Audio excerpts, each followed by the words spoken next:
The Ottoman Empire in its golden zenith is traditionally associated with brilliant military victories, opulent palaces, and wise yet ruthless rulers whose names made European monarchs tremble. Suleiman the Magnificent, Mehmed the Conqueror, Selim the Grim, these sultans embodied unquestionable might, absolute power, and a state will capable of altering the course of world history.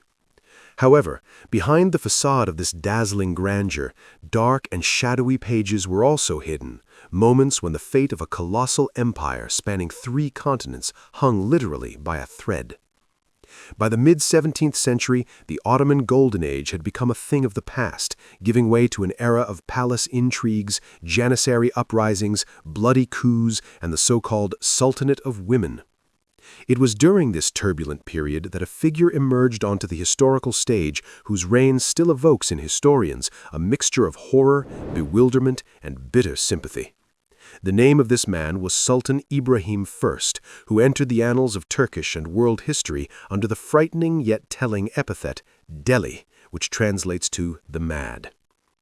Within the story of Ibrahim's reign lies one of the most astonishing and dramatic paradoxes that world monarchy has ever known. Imagine the year 1640.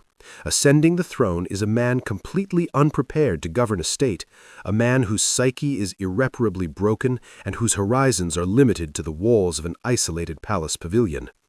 In his brief 8 years of rule, this sultan, through his extravagant and often blatantly erratic decisions, plunged the Ottoman economy into a severe crisis, provoked a ruinous war with the Republic of Venice, and turned the clergy, the army, and his own people against him. He committed acts that seemed unthinkable even for an absolute monarch, plunging the court into an atmosphere of chaos and fear. And yet, this broken, deranged man became the very link that saved the great Ottoman dynasty from complete and irrevocable extinction. At the time of his cruel elder brother Murad IV's death, Ibrahim was the last living male in the Ottoman lineage. Had it not been for him, the over 300-year history of the ruling house would have ended right there within the chambers of Topkapi Palace. A madman who nearly ruined the empire gave it 3 future sultans, ensuring dynastic continuity for several more centuries to come. What comes to mind when we hear of a mad monarch? Roman emperors like Caligula and Nero, whose names became proverbial for their monstrous cruelty and perversions. Ibrahim I can rightfully share a place with them in this grim pantheon. The rumors of his deeds stirred the imaginations of contemporaries and descendants alike. But where in these chilling tales does historical truth lie, and where do we find the exaggerations of his political enemies, for whom it was vitally necessary to justify the overthrow of a legitimate padishah? Today, interest in this controversial historical era has multiplied many times over thanks to mass culture and primarily popular historical TV series. On screen, he appears not so much as a bloody tyrant and insane libertine, but rather as a deeply unhappy, traumatized young man who evokes sincere compassion. The series' character, while fictional in its details and plot twists, nevertheless had a very real historical prototype whose fate turned out to be far more terrible than any television drama. The on-screen image romanticized his madness, endowing him with the traits of a poet-martyr struggling against a powerful mother, but reality, as is often the case, was much more prosaic, cruel, and multifaceted. Today, we will attempt to separate historical truth from age-old myths and beautiful cinematic fabrications. We will trace the entire life journey of the most insane sultan of the Ottoman Empire, from a boy locked in a golden cage in constant fear of death to the all-powerful ruler whose mind could not withstand the test of absolute power. We will analyze how exactly his diagnosis was formed, why his extravagant manias emptied the state treasury, and what role was played in his downfall by that very mother who had originally placed him on the throne. Delving into the dark secrets of the Topkapi Palace, we will try to understand, was Sultan Ibrahim I the embodiment of pure evil, or was he merely a tragic victim of a ruthless system that broke people before they even had a chance to try on the crown? To understand the true origins of Sultan Ibrahim I's madness, one must travel to the gloomy corridors of the Topkapi Palace and examine the essence of the system that methodically destroyed the psyches of the Ottoman heirs. For many decades, the empire operated under the cruel Fatih law, Mehmed the Conqueror, which legalized fratricide to preserve the integrity of the state and prevent civil wars. However, by the beginning of the 17th century, this bloody tradition began to transform into something perhaps even more sophisticated and tormenting, the system of coups, which translates from Turkish as the cage. This was, of course, not a cage of iron bars in the literal sense. Coups was a complex of several pavilions, known as the boxwood pavilion, surrounded by blank, high walls with no windows to the outside. The rooms were sumptuous: silk carpets, exquisite dishes, concubines, and silent servants.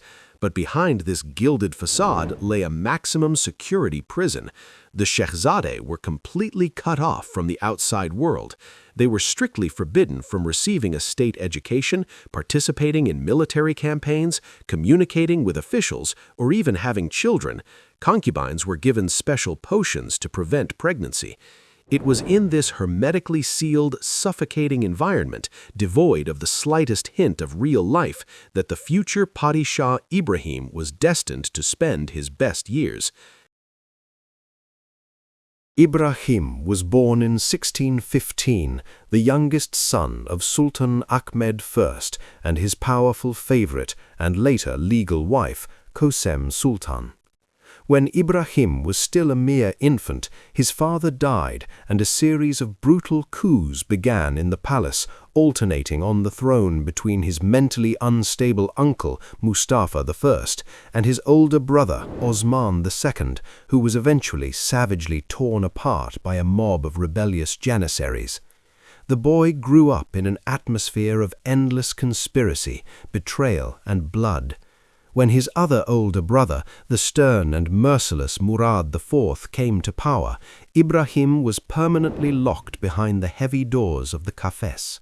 From early childhood until the age of 25, his entire universe was confined to a few rooms and a tiny courtyard. Days merged into an endless, monotonous routine where the only entertainment was watching the eunuchs or reading the same books over and over. But more terrifying than the oppressive boredom was the pervasive, paralyzing animal fear.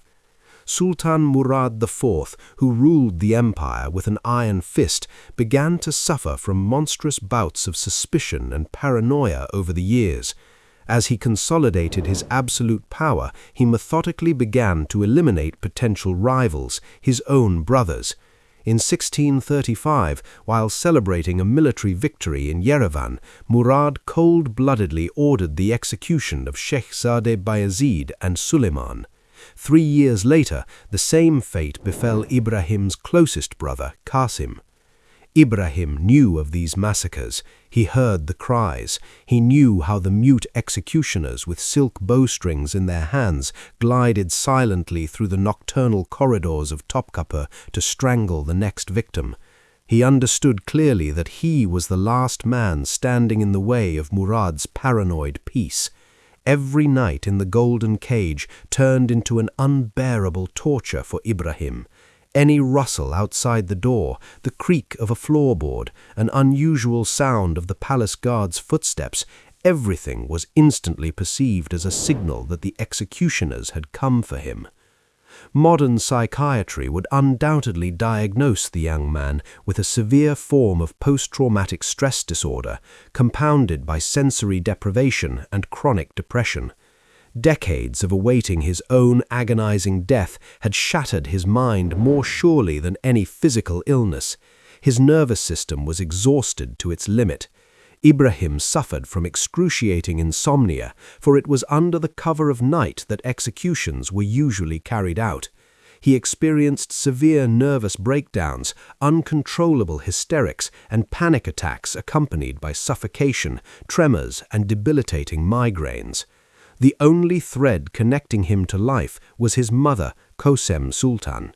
Wielding immense political influence, she used all her power to dissuade Murad from killing his last remaining brother.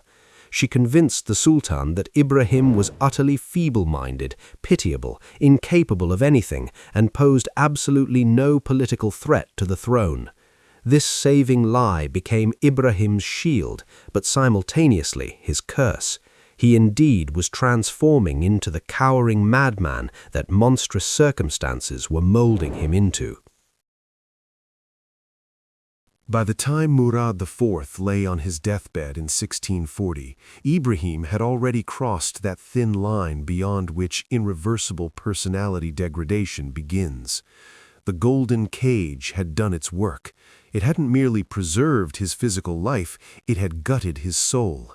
The man who was to stand at the head of the vast Ottoman Empire, stretching from North Africa to the Caucasus and from the Balkans to Mecca, was pathologically afraid of his own shadow. He didn't know how the state was run, didn't understand how to command armies or conduct negotiations with viziers. His mind was forever trapped in the state of a cornered, terrified prisoner, expecting a knife in the back at any second. It was in this state of total breakdown that Ibrahim received the news of his tormentor brother's death. Studying this period, it becomes obvious the madness that would soon grip the entire Ottoman court and lead the empire to the brink of collapse was not born of poor heredity. It was carefully and ruthlessly cultivated in the luxurious, fear-soaked chambers of the palace prison. February 1640.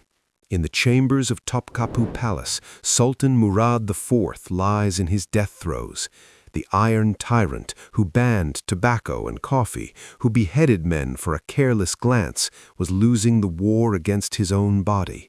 Cirrhosis of the liver and gout corner the one who showed no mercy to others. He is 27 years old. He is dying, and with this death, the empire hangs over the abyss. Because next in the line of succession is his brother, Ibrahim.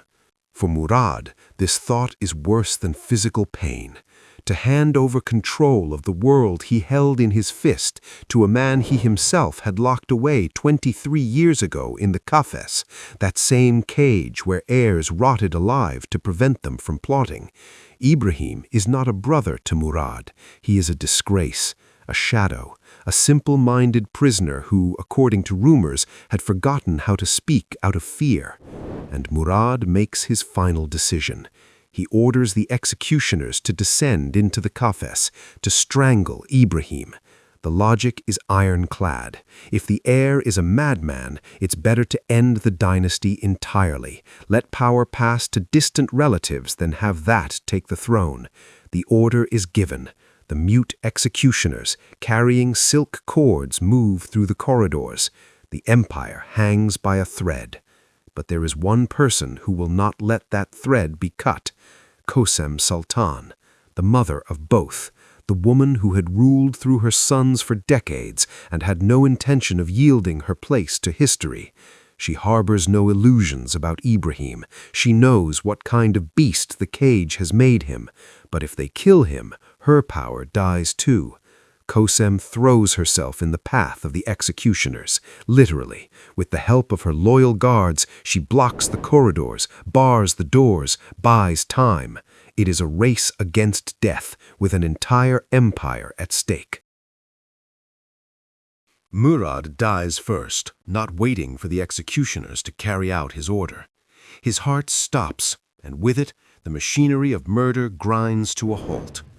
The Grand Vizier, Kemenkesh Kara Mustafa Pasha, Kosem, the statesman, the entire procession hurries to the boxwood pavilion, to the cage. The clatter of boots on marble, the jingle of keys, muffled voices. For Ibrahim, who has lived for a quarter of a century with the thought that every step outside his door could be his last, this sound has only one meaning. This is it. They've come. As the delegation reaches the doors of the Kafes, a crash comes from inside. Ibrahim, in a panic, is shoving bolts into place, dragging everything he can to the door to build a barricade. The vizier knocks, an official voice. "Come out, my sovereign. Your brother has passed away. The throne awaits you." In response, a scream, hysterical, rising into a shriek. Ibrahim does not believe it. He is convinced it is a test, a trap. Murad is alive. He is nearby. He wants to be sure his brother still aspires to the throne. Ibrahim screams that he has no such aspirations, that he pledges his loyalty. Just leave him alone. He begs. He weeps. Outside the door, his mother, the Grand Vizier, the top echelons of the empire.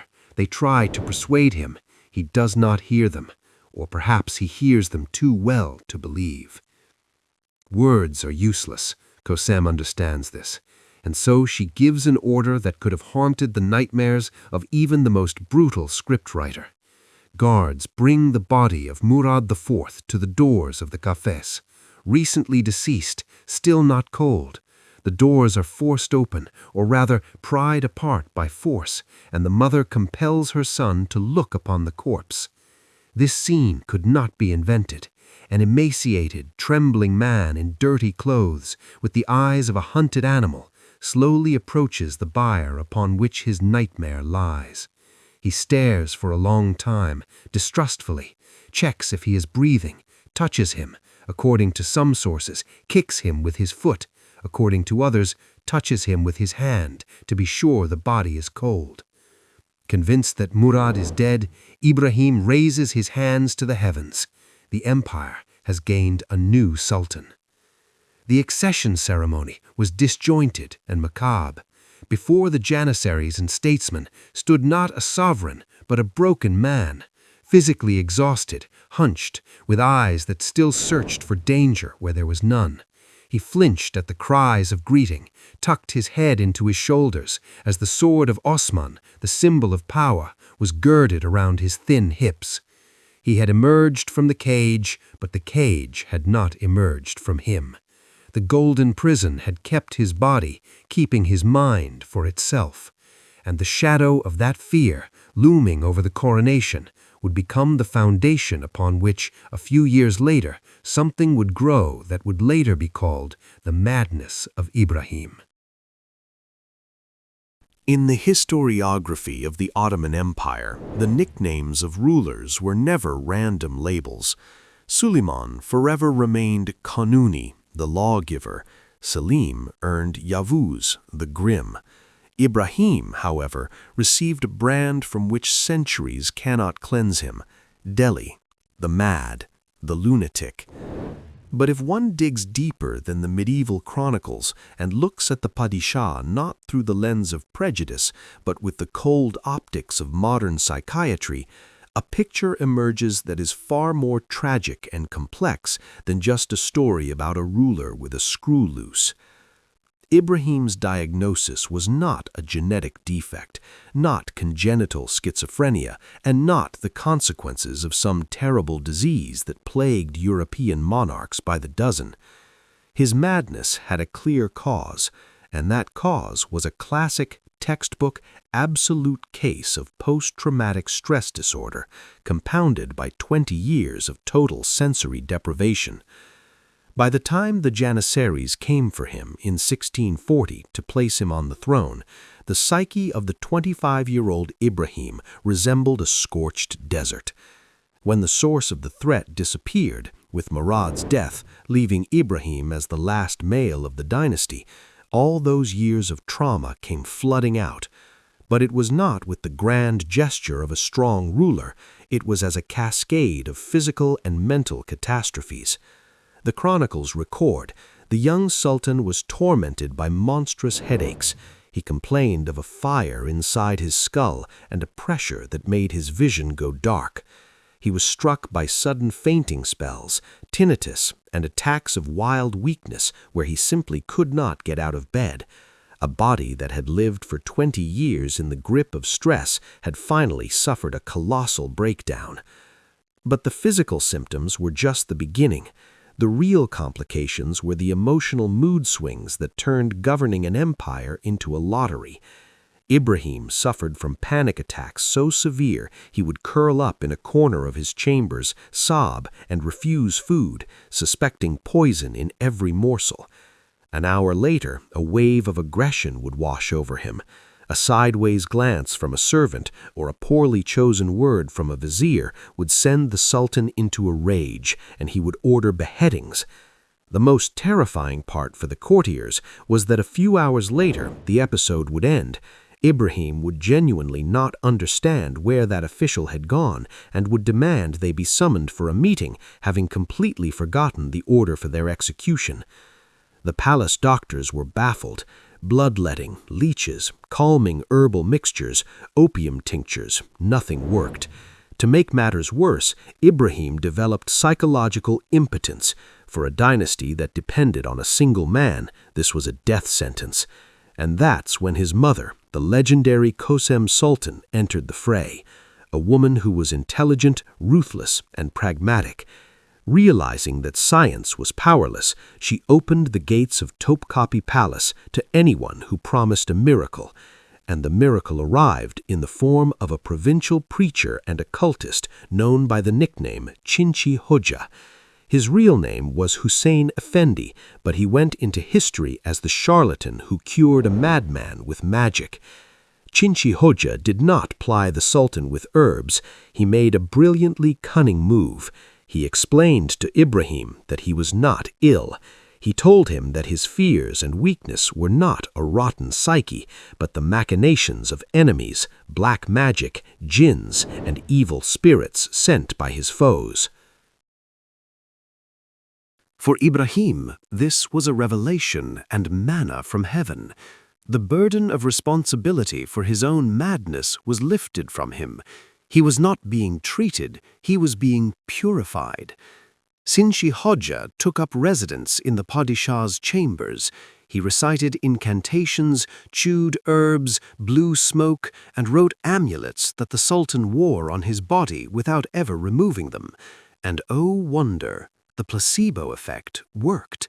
Suggestion proved stronger than medicine.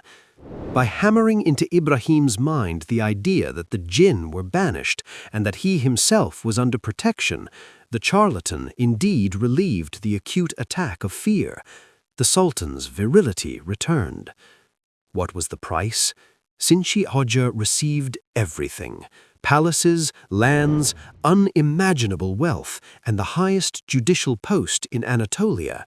From a dirty sorcerer, he transformed into the second most powerful man in the empire, wallowing in gold and corruption. But the price for the Ottomans proved fatal. Freed from paralyzing fear, Ibrahim's psyche, deprived of its internal brakes, swung to the opposite extreme. Post-traumatic syndrome transformed into acute megalomania. The Sultan came to believe in his own divine nature and absolute invulnerability. Now his madness was no longer passive suffering. It became active, destructive, and extremely costly for the treasury. Ibrahim was no longer afraid, which meant he had finally lost all self-control. And then a grand, terrifying shift occurred. The pendulum of madness swung to the opposite side. Freed from constricting fear and apathy, Ibrahim fell into a state of manic hypersexuality. The vacuum formed in his damaged soul was instantly filled with unbridled, animalistic lust. Realizing that carnal pleasures brought him temporary relief and the illusion of absolute power, the Sultan became obsessed with women. The harem, which had until then been a strictly regulated institution with a clear hierarchy and rules, turned into the epicenter of unthinkable debauchery and chaos. Ibrahim cast aside the centuries-old traditions of the Ottoman court.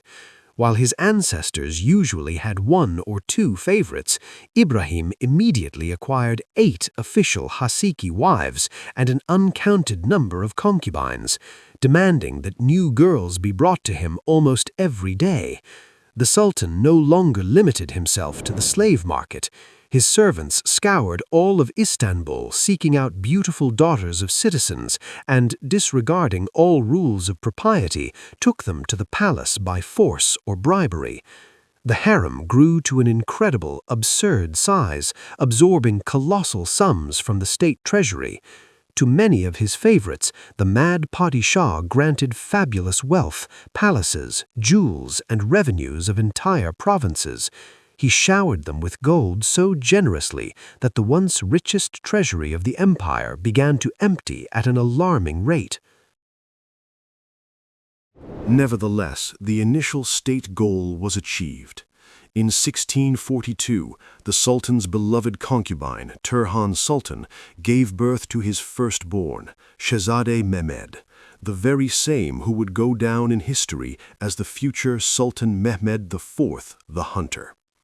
After him, as if from a cornucopia, Shahzadeh Suleiman and Shahzadeh Ahmed were born. Both of them would also later ascend the Ottoman throne, ruling the empire after their mad father's death. The dynasty was saved. The Ottoman house had received its long-awaited heirs, and the lineage would not be broken. However, the price of this salvation proved exorbitantly high. The Sultan, completely immersed in the depths of harem pleasures and excesses, had finally lost touch with reality. The governance of the empire was left to drift, power concentrated in the hands of self-serving favorites and charlatans, and the state itself rapidly careened towards the edge of a financial and political abyss. The savior of the dynasty became its primary curse, and the more heirs were born, the less the Sultan cared about the resources with which they would have to rule. The harem walls became his safe haven from reality, but for the empire, this haven turned into a trap. One of the mad Padishah's main passions was ambergris. In some translations and legends, this word was transformed into the image of amber, due to the similarity of the words and its visual magnificence. Thus, in folk tales, the myth was born that the Sultan built himself fabulous amber chambers. But the reality was both simpler and madder. Ambergris is an extremely rare and fabulously expensive waxy substance produced in the digestive tract of sperm whales. In those times, it was worth its weight in gold and was used as a powerful aphrodisiac and a base for elite perfumes. Ibrahim, obsessed with maintaining his virility and ridding himself of the phantom fears that haunted him, consumed ambergris in unthinkable quantities. He ordered it added to his food and drinks, and had his chambers so thickly fumigated with it that viziers unaccustomed to the scent would faint. Every meal turned into a chemical experiment, every meeting of the divan into a test of one's vestibular system.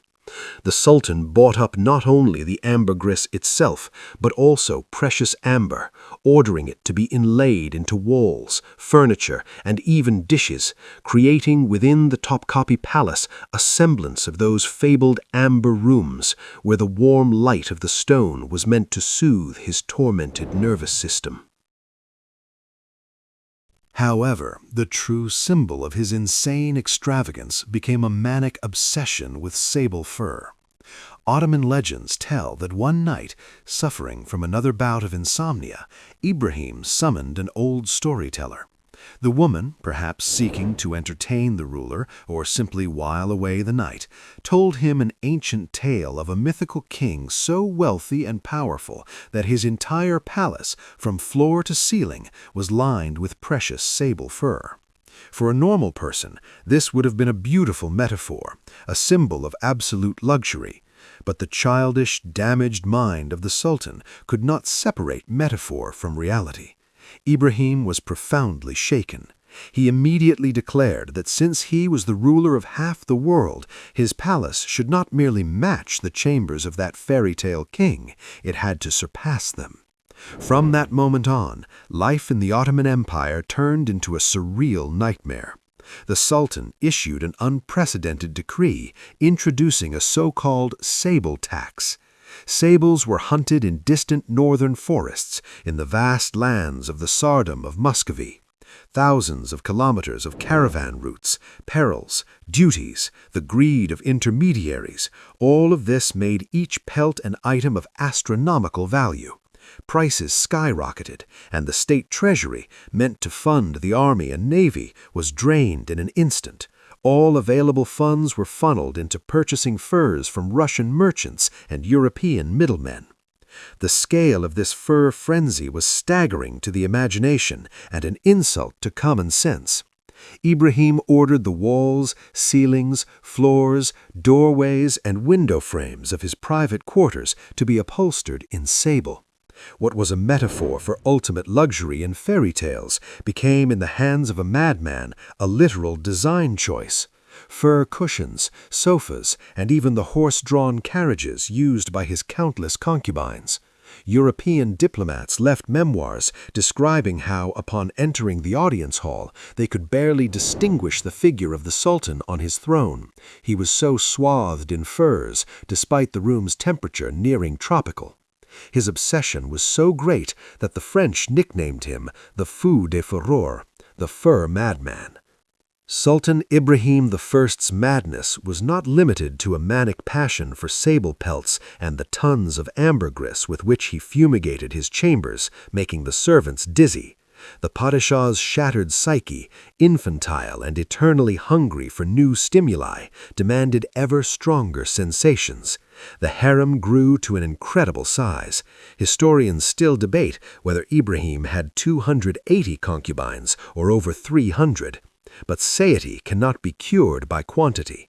The classic Ottoman beauty, slender waists, gazelle eyes, grace, and the silent submission valued by sultans for centuries no longer inspired awe in him.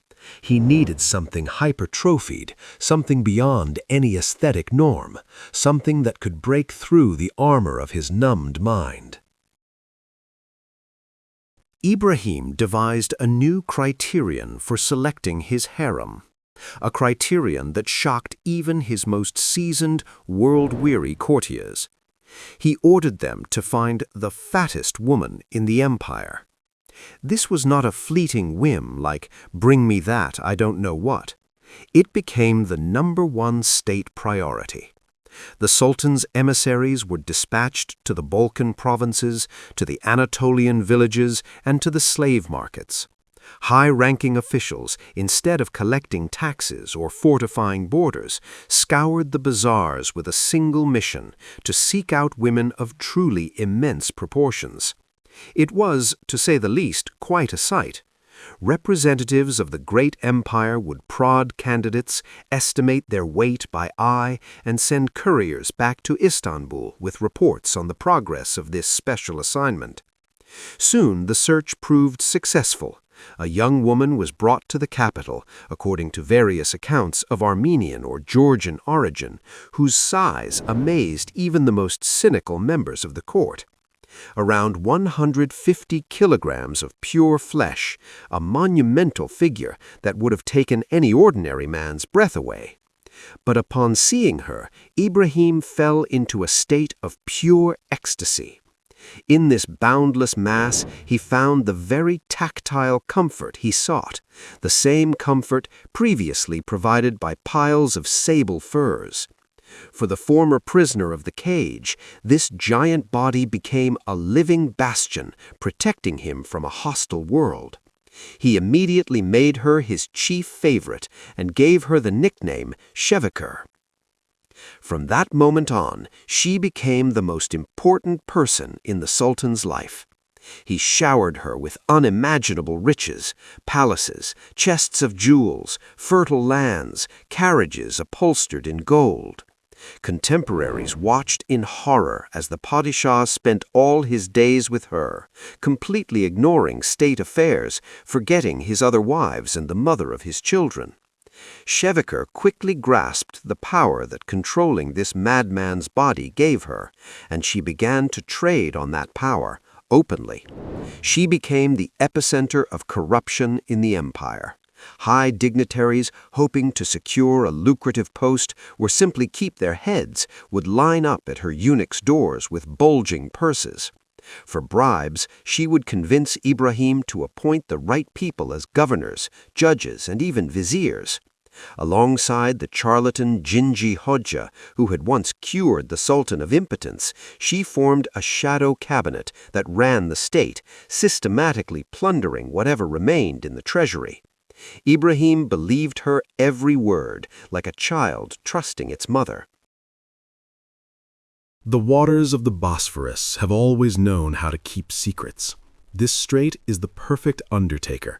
The current here is so strong that by morning not a trace remains of what happened during the night. The Ottoman sultans took advantage of this for centuries. An unwanted vizier, into a sack. A disgraced janissary, tied to a rock. A tiresome concubine, to the bottom. The Bosphorus had room for everyone.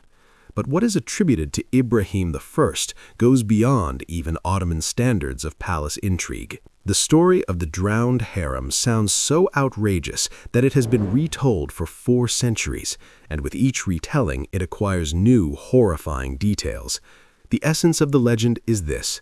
One day, the Sultan was informed that one of his women was carrying on an affair. Who exactly? Either the eunuch didn't see the face clearly, or the informant was too embarrassed to name names. But for Ibrahim, whose mind by that point had long been melting from paranoia, the mere fact was enough. So he made a Solomon-like decision. Since the guilty party couldn't be found, he would drown them all to guarantee the target was hit. 280 girls, at night, in sacks, with stones, right into the Bosphorus. It sounds like the script for a decent horror movie, but historical accuracy is a complicated matter here. Let's start with the numbers. It's hard to imagine nearly 300 women vanishing without a trace from the main palace of the empire in the dead of night, especially considering the harem wasn't just a closed-off place, but a high-security, restricted area guarded by eunuchs, servants, and guards. Where was the Sultan's mother, Kosum Sultan, who always had her finger on the pulse of all palace intrigues and simply couldn't have physically missed the disappearance of so many women? Why didn't the eunuchs rebel?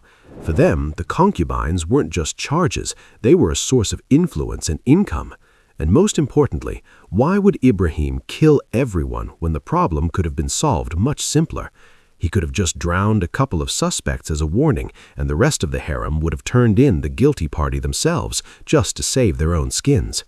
Skeptics among Ottoman historians are sure. The legend of the drowned harem is a classic piece of 17th century disinformation. Black propaganda, masterfully done. The conspirators preparing to overthrow Ibrahim needed to convince the people and the clergy that the man on the throne wasn't just insane, but a real monster. A maniac, an inhuman creature. Killing such a person wouldn't be a sin, but a holy deed. The story of the 280 drowned girls fit perfectly into this narrative. The scarier the tale, the easier it is to justify regicide. But here's the nuance. Even if the numbers are exaggerated and the details are far-fetched, the very idea of a mass slaughter of his own harem fits Ibrahim's psychological profile all too well. This man genuinely had no self-control. He could take a favorite and a week later order her strangled because she looked at him the wrong way. He could shower a concubine with gold and the next morning exile her to the old palace, forgetting her name entirely. Ibrahim didn't just fail to value those around him. He didn't see them. For him, women were expendable, a function. And if a function malfunctioned, aroused suspicion, annoyed him, frightened him, it needed to be replaced or disposed of.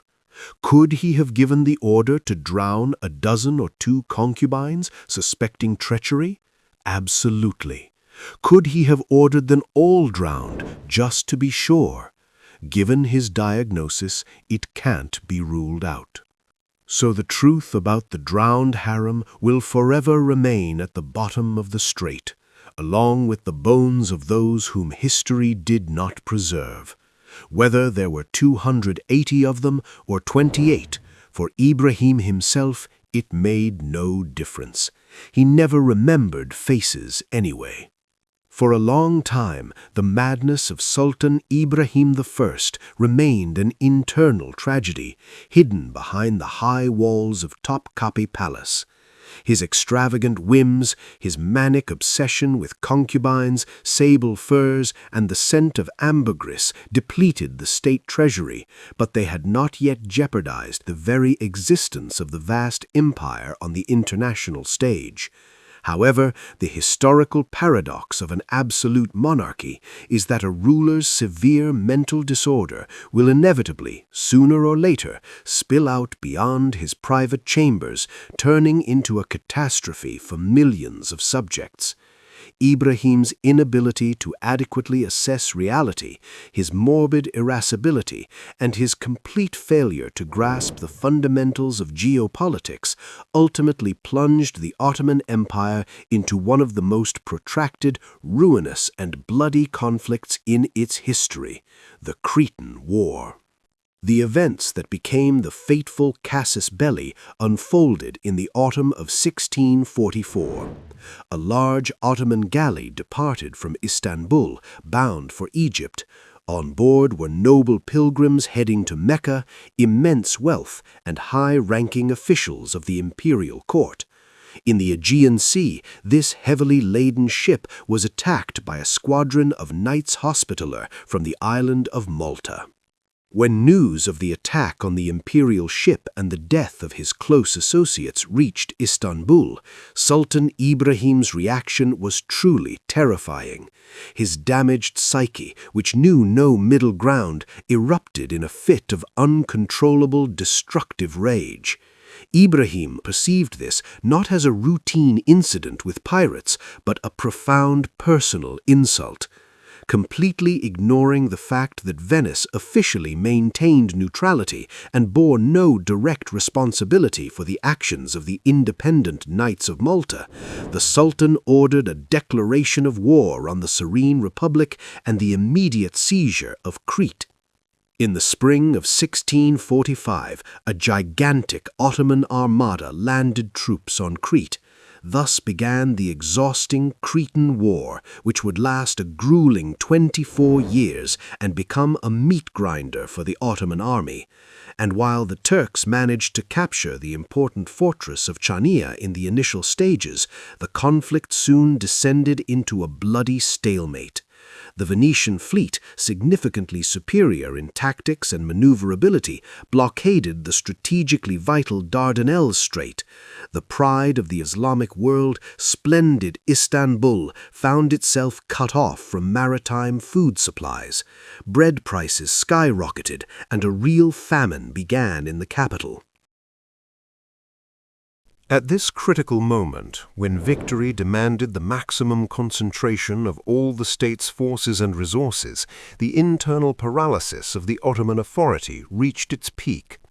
Ibrahim I, who had started this war in a fit of rage, took absolutely no interest in its progress.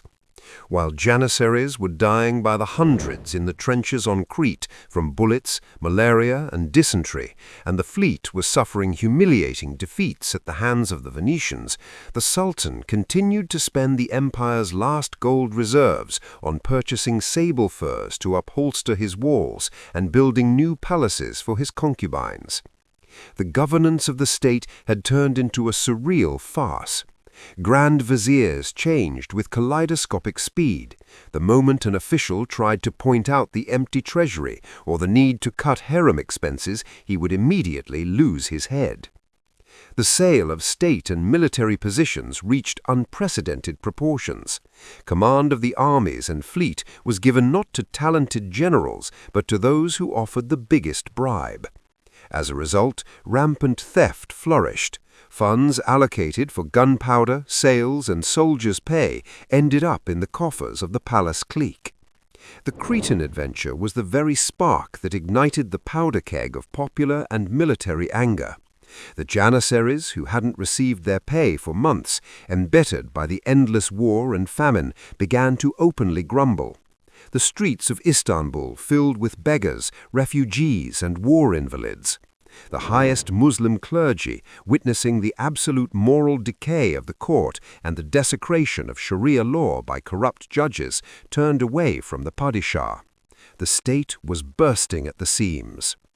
By the summer of 1648, the Ottoman Empire was living out its final days in its accustomed status as a great power. The state resembled a powder keg to which someone had already lit the fuse and then walked away. The treasury, which wasn't made of rubber to begin with, was completely empty. The Janissaries, the elite troops who had become the main political force in Istanbul, hadn't received their pay for months. They weren't grumbling, they were openly cursing the Sultan in the streets, and these were not just soldiers' gripes, but an aria from the opera "Things Are About to Blow Up Around Here." And then, at that moment, the highest dignitaries, military commanders, and the clergy made a terrifying discovery. They realized that if the mad Padishah remained on the throne for another year, the empire would collapse into a civil war where it would be torn apart for souvenirs by the Venetians, Persians, and Austrians. A solution crystallized in their minds, one that would have seemed unthinkable just a couple of decades earlier. The Sultan had to go. The conspiracy took shape with frightening speed. It included the Grand Vizier Sofu Mehmed Pasha, the top echelons of the Janissary Corps, and the highest religious authority, Sheikh-ul-Islam Abdurrahim Effendi. But then a problem arose. The person of the Sultan in the Ottoman Empire was not just a figure, he was the Caliph, the successor of the Prophet on earth, God's anointed. To touch him, two things were required: an ironclad religious justification and the consent of the most influential person in the palace, his mother, the Valid Sultan Kosem. For Kosem, this was a moment of truth. The woman who had ruled the empire from behind the scenes for 3 decades, the mother who 8 years earlier had begged her eldest son for Ibrahim's life, hiding him from the executioners, now had to sign her own child's death warrant. Historians still debate how those negotiations went. At first, she fiercely defended her son, begged them to give him a chance, suggested isolating his favorites and establishing a guardianship. But the conspirators were adamant. It was either him or the state. And then Kosem, displaying that same cold calculation that made her a legend, spoke the fateful words, "If we leave him, we will lose both him and the state." And so it was decided. Ibrahim was to be deposed, his 7-year-old son Mehmed was placed on the throne, and Kosem became regent for her grandson. As soon as his mother's consent was obtained, the Sheikh-ul-Islam issued a document that, in the literal sense, stripped Ibrahim of his sanctity. The fatwa read, "He who is feeble-minded and ruins the country cannot be Padishah." Short, clear, and with no room for argument. Ibrahim ceased to be sultan even before he learned of it. On August 8, 1648, a crowd of Janissaries, ulema, and mere onlookers hungry for bread and circuses burst into Topkapi Palace. When the conspirators entered Ibrahim's chambers and announced his deposition, what happened could hardly be called a dignified finale. Ibrahim did not receive the blow with the cold grandeur of a ruler. He broke. His psyche, already hanging by a thread, snapped completely. He screamed, cursed everyone, tore at his clothes, and most horrifyingly, crawled on his knees in tears before his former servants, begging, "Am I not your Padishah? Why are you doing this to me?" He sought protection from his mother, but Kosem, her face turned into a marble mask, turned away and ordered him taken away. The rebels did not drag Ibrahim to a dungeon or to the execution block. They dragged him back to the pavilion of boxwood, the very same golden cage where he had spent the first 25 years of his life, trembling in fear of death, awaiting the garrote from his brother. The circle closed with mathematical precision. The nightmare that had spawned his madness slammed the door shut behind him once again. The heavy oak doors of the cafes closed. The windows were boarded up, leaving only a slit for food. Ibrahim, just yesterday the sovereign of half the world, was once again a prisoner, For several days, sounds emanated from behind the walls that made the guards' blood run cold. The former sultan beat his head against the walls, howled, sobbed, and cursed everyone in existence. He begged to be let out, swore he would become obedient and quiet, that he would renounce the throne just to not sit in this stone pit. But it was too late. Leaving him alive, even in a cage, proved too dangerous. Unrest began in the capital among the cavalry, who, bribed by Ibrahim's supporters, demanded his return to the throne. The threat of a counter-coup was in the air. Sofu Mehmed Pasha and the Sheikh-ul-Islam decided not to take the risk and requested a new fatwa, this time authorizing his physical elimination. On August 18, 1648, men in dark garments again approached the doors of the cafes. The chief executioner, Kara Ali, is said to have wept while carrying out the order, but that did not change his task. He entered the chamber with a silk cord. Seeing him, Ibrahim understood everything, and he fought back as only a cornered animal can. He fought, bit, screamed, called for his mother's help, but his mother was not there. She was already ruling the empire under the new sultan. The silk garrote did its work, cutting short both the screams and the life. The man for whom the crown was a curse and the prison both the beginning and the end of his journey departed just as he had lived, in fear, blood, and madness. The history of the Ottoman throne has known many brutal endings, but this was perhaps the most tragic. Because Ibrahim never wanted to be sultan, he simply wanted to live. But in the Ottoman Empire, such a luxury as a simple life was not available to members of the dynasty.